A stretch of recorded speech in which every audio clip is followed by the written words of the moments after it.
صلی اللہ علیہ وسلم علی رضی اللہ عنہ کے ساتھ میرے گھر تشریف لائے۔ ہمارے گھر کھجور کے خوشے لٹکے ہوئے تھے۔ رسول اللہ صلی اللہ علیہ وسلم اس میں سے کھانے لگے اور آپ کے ساتھ علی رضی اللہ عنہ بھی کھانے لگے۔ رسول اللہ صلی اللہ علیہ وسلم نے علی رضی اللہ عنہ سے فرمایا، علی ٹھہر جاؤ، اس لیے کہ ابھی بیماری سے اٹھے ہو، ابھی کمزوری باقی ہے۔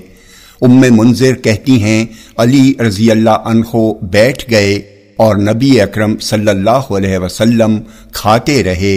پھر میں نے ان کے لیے چقندر اور جو تیار کی۔ نبی اکرم صلی اللہ علیہ وسلم نے کہا، علی اس میں سے لو، کھاؤ، یہ تمہارے مزاج کے موافق ہے۔ جامع ترمذی حدیث نمبر 2037